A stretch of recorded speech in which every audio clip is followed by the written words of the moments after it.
Hey guys, made it to London. Today hasn't started off that great. So I paid for an extra night of accommodation so I could check in straight away, and it was the biggest fucking ordeal apparently. But I ended up getting a bed, and then once I got here, there was no pillow. So yeah, tried to sleep after 36 hours without sleep, without a pillow, and it's really bloody hot in here, so that just did not work. And then went to go put my stuff in my locker, and there was already someone's stuff in there, so don't know what's going on, but hopefully the rest of the day is better. Gotta go to the theatre and get a kebab.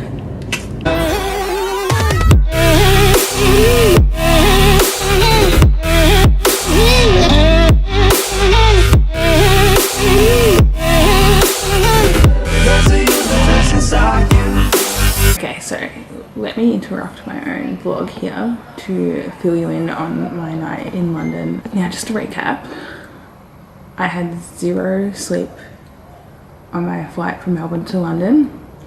Couldn't get to sleep at the hostel when I checked in, and then spent the whole day out. So at this point it's about 48 hours without sleep. But I get back to the hostel around 8:30 and like sick. No one's in the room, I can just pass out, no one's gonna disturb me. Awesome.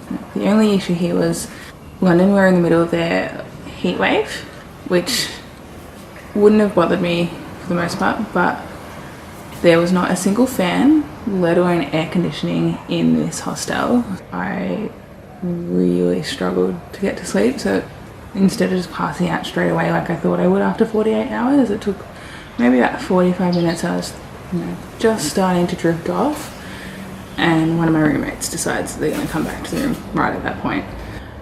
I kind of stir, roll over, and as I've rolled over, I've opened my eyes, and the guy from the bunk above me, his pants were completely down. So basically his dick was right in my face. He didn't realise that I was awake, let alone facing him, so he was embarrassed. We laughed it off, it was fine. Anyway, so he's gotten changed, he's gone back out again to party for the night. I go to try and get back to sleep. Once again, it takes probably like half an hour, 45 minutes before I start drifting off to sleep again. But once again, someone walks in. This time it's someone being like, you're in my bed? I'm like, what? So turns out it was a girl whose stuff was in my locker. The hostel had double booked us, but I was like, mate, I haven't slept for 48 hours. This is the bed they assigned me. Your stuff isn't in here. Go sort it out with the desk. So she pissed off and went away. Didn't see her again.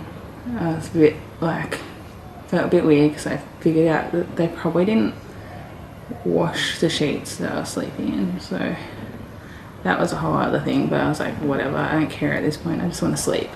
Once again, drifting off to sleep. It's about another half hour, 45 minutes, maximum an hour later. This time, the couple in the other bunk bed decide that they're going to come back. And I'm trying to just like ignore them and sleep through it, but I hear the girlfriend go, oh, I'm going to vomit, I'm going to vomit. I'm like, oh, here we go. They were both plastered. Luckily they made it out of the room in time, took her to the bathroom so that she could throw up. They come back, the boyfriend tucks her into bed, and then he leaves her to go back out and join the party. Yeah. About 10 minutes after that, I hear a thunk. I'm like, what is going on now? She's fallen out of bed. And I'm like, oh, bloody hell, I'm gonna have to help her, because she didn't get back up. Luckily she was only in the bottom bunk, but you know, she probably shouldn't be sleeping on the floor.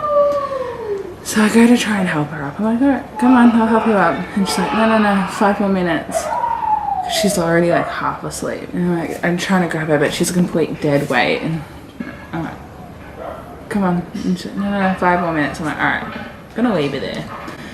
At this point I decide, yeah, I'm up, I'm gonna go to the toilet, whatever. So I come back and I can't get back into the fucking room. So I had to go downstairs, which mind you, during this heat wave, the elevator wasn't working either, so I had to go up and down 3 flights of stairs in this like hot ass hostel.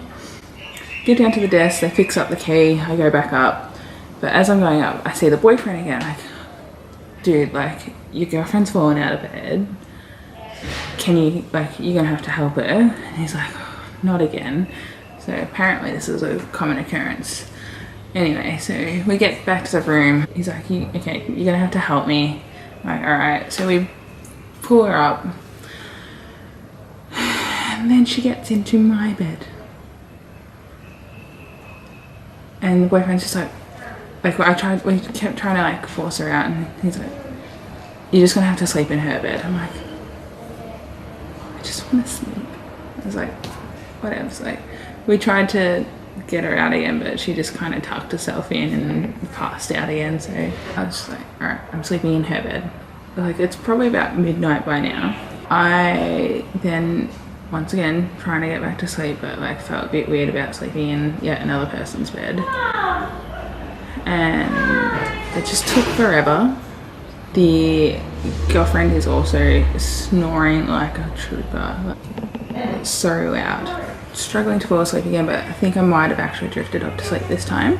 Then old mate from before, whose dick was like basically in my face, he strolls in at about 4 o'clock in the morning, and guess what? He's brought a friend with him.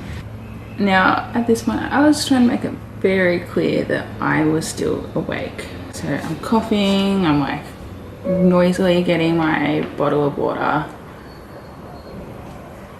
They didn't care. So then I had to listen to them have sex. Not long after that, I kind of just gave up on the idea of sleep. I had to be up at like 7 in the morning anyway. I got up at like 6, took my time getting ready. I was purposely loud when I was getting ready to make up for all the drama. And then I caught a train out to Amsterdam. So by the time I got to Amsterdam, I pretty much didn't sleep there either. Like, I almost went 72 hours without sleeping. It was ridiculous. But yeah, now let's get back to the Amsterdam part.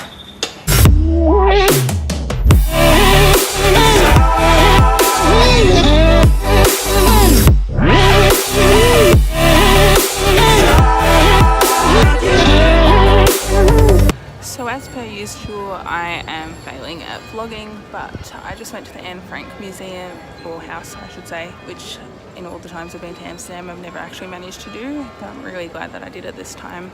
I managed to make it through without crying though, so well done me. And now I'm just sitting next to the canal taking in the epic views. So originally I was meant to just be spending one night here and then going to Munich, but then I decided screw it, I'm staying in my most favourite city in the world longer and just going straight to Vienna when I'm meant to. So it's Munich. On the first night I met a girl named Brogan, and we got along really well, so we were just having a couple of drinks at the hostel at the bar, and then karaoke came on, and me being me had to get up despite saying I was a hard no at the start of the night. Let's go, girls. Come on. And yesterday we went on a free walking tour together, and then we met these two guys named Mark and Melvin, and they were both from Australia, and we ended up having lunch together and spending the whole day together just talking shit and having a few laughs, and it was a really, really good day.